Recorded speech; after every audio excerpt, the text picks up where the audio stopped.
Bem, a ideia desse vídeo hoje é compartilhar com você um pouquinho, e é um pouquinho mesmo, da minha experiência com a publicação do meu primeiro livro. Porque é aquilo, né? Se você é historiador, sempre vai ter alguém que vai chegar perto de você e falar assim: Ah, me conta lá das pirâmides do Egito. Foram os egípcios mesmo que fizeram aquilo ou foram os ETs? Então brotam tipos diferentes de pergunta, e a mesma coisa acontece quando você publica um livro. As pessoas chegam e perguntam, nossa, o cabelo tá esquisito hoje. Perguntam como se você tivesse uma larga experiência naquilo, quando na verdade foi a publicação de um livro só.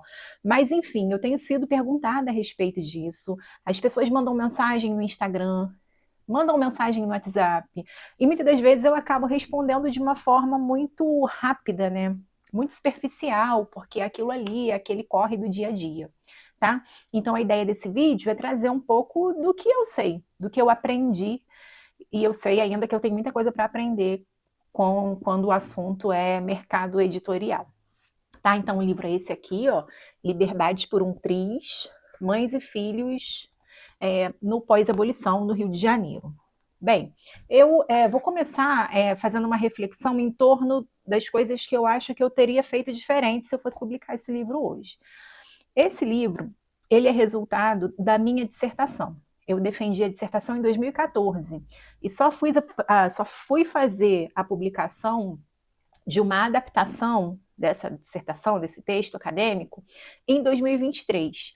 E a minha grande preocupação, quando eu fui fazer essa adaptação, era fazer daquele texto um pouco menos acadêmico, de forma que pudesse despertar o interesse de um público diverso, né? Das mães, por exemplo, né? Que gostariam de entender a respeito da experiência de outras mães em outros tempos históricos. Seria um público, tá? É um público que gosta de estudar e de refletir a respeito da história da infância, não necessariamente que esteja dentro da academia, certo? Então a minha intenção era um pouco popularizar, fazer um movimento de difusão do meu trabalho para além dos muros da academia com a publicação desse livro. Eu acho que eu consegui em parte, sabe? Mas aí é que entra a questão, né? Eu fico pensando hoje, se eu tivesse contratado uma revisão crítica, talvez eu tivesse conseguido atingir melhor esse meu objetivo. Né? A revisão crítica, ela não é a revisão do seu texto, a revisão é outro trabalho, né? Que aí vai ver lá as normas ortográficas, tudo mais, né? Coesão, coerência e as regras gramaticais e por aí vai. A revisão crítica, ela vai olhar para o seu manuscrito e vai ver assim, bom, essa ideia aqui, ela está meio desconexa aqui de tudo, está meio perdida. Essa ideia aqui, ela pode ser um pouquinho mais aprofundada. Isso aqui pode sair. E aí a pessoa vai te devolver o seu texto com várias sugestões de melhorias. Me chamou a atenção minha bagunça aqui, ó, das crianças. De melhorias do seu texto, sabe? E isso tem um potencial enorme para tornar o seu trabalho, o meu trabalho, melhor ainda do que está, sabe? Então, eu acho que hoje, eu fazendo um movimento de publicar um terceiro livro, eu vou falar do segundo daqui a pouco, eu seguiria esse caminho, eu procuraria aí um trabalho profissional de uma revisão crítica, que não é uma revisão feita pela inteligência artificial, né? Se a gente quer um trabalho para além do tempo, que fique aí, certo? Então essa é a minha primeira questão, uma coisa que eu deixei de fazer com o meu primeiro livro, eu também não fiz com o meu segundo livro, eu vou falar um pouquinho dele de novo, né? Já falei, vou falar depois um pouquinho dessa segunda publicação, tá? Então, a segunda coisa que, de repente, hoje eu não teria feito foi que eu tive pressa. Embora eu tenha demorado tanto tempo, é, eu sinto hoje que eu fiquei apavorada, assim. Meu Deus, eu preciso publicar isso, não é possível. Já se passaram tantos anos, né? Quase 10 anos da defesa. Já tenho 2 filhas, já mudei de cidade não sei quantas vezes e a publicação não sai, isso tem que sair. Mas é aquilo, né? Eu já tinha esperado tanto tempo. Custava ter esperado um pouquinho mais e de repente ter pesquisado mais a respeito do mercado editorial, ter entendido mais como funciona o processo, ter lido o contrato com mais cuidado, né? Bom, mas enfim, aconteceu. Tem um contraponto disso, né? E aí, não sei se é o seu caso, mas é o meu caso, de olhar para aquilo que eu estou escrevendo e sempre considerar que pode ficar melhor um pouco. Isso é um problema sério, que a gente não solta e não libera o que tem que liberar para o mundo, né? Então, talvez esse tenha sido o ponto positivo de ter chegado e colocado o pé na porta e falado, ó, de agora não dá mais para passar, né? Você tem que publicar esse livro, minha filha. Então, esse é um ponto. Bom, eu contratei essa editora para publicar o livro, eu não lembro agora qual foi o valor geral, se eu lembrasse, eu te passava. O livro foi finalista da premiação Loba em 2024, um prêmio da cidade de São Paulo só para mulheres. Então foi finalista. E, enfim, né, contratei a editora. Dentro do pacote dessa editora estava a revisão do livro, se eu não me engano, 2 ou 3 processos de revisão do texto, e foi muito bom, a propósito. Estava a produção dessa capa, e aí para chegar na produção dessa capa, tinha lá no contrato uma conversa, né, com o capista para chegar nisso aqui, e foi assim muito perfeito. A pessoa que fez a capa pegou de primeira o que eu queria. Eu falei, olha, tons terrosos, uma mãe com uma criança, e me saiu essa capa que eu considero maravilhosa, uma verdadeira obra de arte. Tá aqui, certo? E aí dentro do pacote eu receberia uma quantidade de exemplares, que agora eu não estou lembrando se foram 50 ou se foram 100 exemplares na minha casa, certo? Agora, nada além disso, tá? Assim, se eu quiser participar da Flip, por exemplo, né, a Festa Literária de Paraty, eu tenho que pagar por fora.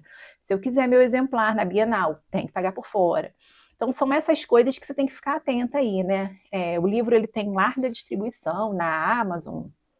Se você jogar o nome do livro em várias plataformas aí de venda, o livro vai estar lá. É bom esse quesito, sabe? E eles me entregaram esse exemplar físico e um exemplar digital, para que eu pudesse enviar, de repente, gratuitamente para formadores de opinião e coisas assim, e tudo mais. Bem, né?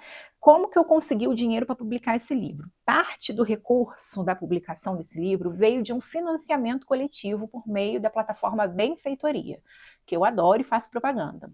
Grátis, não precisa me pedir. Mas você pode usar outra plataforma, sabe? Funciona.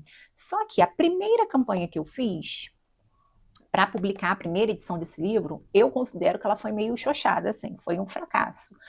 Porque eu não acreditava no que eu estava querendo pedir ajuda para as pessoas, entendeu? E aí, se você não acredita que é válido, você vai para terapia, meu amor, porque aí depois você lança a sua campanha de benfeitoria. Porque assim, eu tenho vários erros, inclusive eu fiz um vídeo, postei aqui, depois você dá uma caçada aí que tá por aí.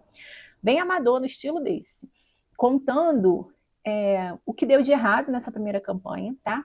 E explicando, e depois disso, tá? Eu fiz a campanha, consegui lá um recurso, eu acho que não chegou, sei lá, uma parte desse recurso, 1/3 do total do livro, do custo da publicação, eu consegui com essa campanha de financiamento coletivo, e isso no final das contas foi muito bom, porque acabou que eu não marquei sozinha, né, com a publicação do livro. Mas, se eu tivesse eu mesma comprado a minha ideia, teria vendido mais, sabe? Teria vendido mais. Porque aí essa campanha de financiamento coletivo, ela funciona como uma pré-venda, entendeu? Você coloca lá as categorias, quem apoia com R$20 ganha um agradecimento nas redes sociais, quem apoia com R$50 ganha um exemplar do livro na sua casa. E assim você vai, tá? Agora, quando eu fui publicar a segunda edição deste livro, aí sim foi um sucesso, gente, porque eu encarnei a vendedora completamente, eu soube vender, eu não mandei mensagens genéricas em grupos de WhatsApp, eu mandava mensagens individuais para a pessoa, convencendo a pessoa da importância do meu livro, da importância da gente estudar história, nesse caso, mas você pode usar aí para a sua área de conhecimento, né? E foi um sucesso, eu consegui bater lá, inclusive, além da meta da publicação da segunda edição, foi um sucesso. Tá? Então eu recomendo, o vídeo tá por aí. A benfeitoria, de tempos em tempos, ela lança um curso dela para ajudar escritores a produzir a sua própria campanha de financiamento coletivo. Então esse é um caminho se você quer publicar o seu livro, se você tem seu manuscrito e quer que ele ganhe o mundo, não sabe como, não tem dinheiro para custear a publicação, porque afinal de contas, publicar um livro, né, você mandar o seu livro para grandes editoras, se você é um autor iniciante, é difícil que uma editora te aceite de cara e venha publicar o seu livro, né? Então, assim, é um caminho, tá? Aí tem concursos literários, pode ser outro caminho, tá? A ideia do concurso literário é muito boa, porque aí você, né, você é uma divulgação sua, uma divulgação da sua obra. Quando eu me inscrevi, por exemplo, né, o livro nessa premiação aqui, no Festival Loba de Literatura, eu me inscrevi assim, ó, despretensiosamente, achei que não ia dar em nada. Quando saiu o resultado do semifinalista, eu tinha até esquecido que eu tinha me inscrito na premiação, entende? Aí eu falei, caraca, semifinalista, nunca pensei que eu pudesse chegar tão longe com o livro, sabe qual é? Cheguei até as finais, né, do negócio. E você procurar por premiações, inclusive existem premiações para livros que não são publicados. É um caminho também, porque de repente lá no meio da premiação lá, quem chega nas finais ganha a publicação do livro. Então fica atenta, coloca aí no Google Publish News, acho que é isso, que é um site só com publicidade desse mundo do mercado editorial. Tem que ficar atenta, tá? Agora, eu falei que eu publiquei um segundo livro. Publiquei um segundo livro que, na verdade, é um guia. É um guia em outra área de conhecimento, né? Eu fiz um curso de florais de bar, e aí eu aplico esses florais de bar comigo, com as minhas filhas, e aí eu cheguei num material voltado para mães e filhos. Falei, eu acho que dá para publicar essas minhas reflexões aqui, rapidinho. Juntei tudo, formatei bonitinho, e fiz uma autopublicação pela Amazon, usando lá a KDP, ou KDP, não sei qual é. Sabe, se você jogar aí no Google também, você encontra. E é uma experiência diferente, sabe? E aí esse guia, eu completamente sem recursos para investir numa revisão, porque não é uma coisa que eu venha me debruçando para divulgar. Você tem que divulgar seu livro se você quer vender, né? Não espera que vai cair do céu os leitores e, ai meu Deus, eu tenho que comprar o livro da Patrícia. Não é assim.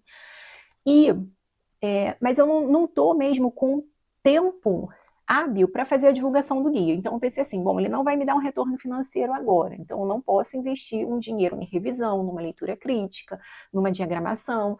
E aí eu peguei, eu mesma fiz a revisão do texto, escrevi, deixei o texto repousando por bastante tempo. Essa é uma técnica boa, né, para gente que escreve. Escreve, esquece lá, depois volta, que aí você vai encontrar várias lacunas e erros mesmo para corrigir e tudo mais. E lancei lá, tá lá na Amazon disponível para venda e tá disponível gratuitamente para quem assina lá o Kindle, né? E é uma possibilidade, é um caminho, certo? Disponível, né? Que democratiza não só a leitura, mas como a publicação. Mas é importante que você se atente à qualidade daquilo que você está escrevendo, porque afinal de contas esse é o nome que está ali, né? Então, e pode servir inclusive como um portfólio para você se divulgar depois, né? Em outras ocasiões, tá? Então é um caminho, é uma possibilidade. Outra possibilidade é você fazer todo esse caminho, né, de produção da capa, da revisão, da leitura crítica, pagando profissionais autônomos para fazer esse trabalho que a gente não dá conta de fazer, certo? A gente escreve, mas eu não sei fazer uma capa, não sei fazer uma revisão textual, embora eu tenha feito um curso de revisão textual, mas você revisar o seu próprio texto é muito mais complicado, porque tem uma série de vícios e de apegos ao que a gente escreveu, então não recomendo. Embora eu tenha feito no meu segundo livro, faça o que eu faço, mas não faça o que eu digo. Faz de conta que é isso. Mas enfim, existe a autopublicação mesmo de livros impressos, né? Tem a Fábrica do Livro, tem a Uniclap, se eu não me engano, o Uniclap, eu acho que é isso. E aí tem uma delas que te permite imprimir a partir de 4 exemplares. E isso torna super acessível a publicação, tá? Eu acho que eu falei tudo que eu anotei para falar. E é isso. Termina aqui, então, essa enxurrada aqui de informação, tá? Eu espero que seja útil para você. Compartilha com quem você acha que pode ser útil, pode ajudar. A função aqui desse canal é falar sobre a história das mulheres, mas é também falar sobre processo criativo, sobre leitura e sobre produção de textos. Eu fico por aqui e até a próxima.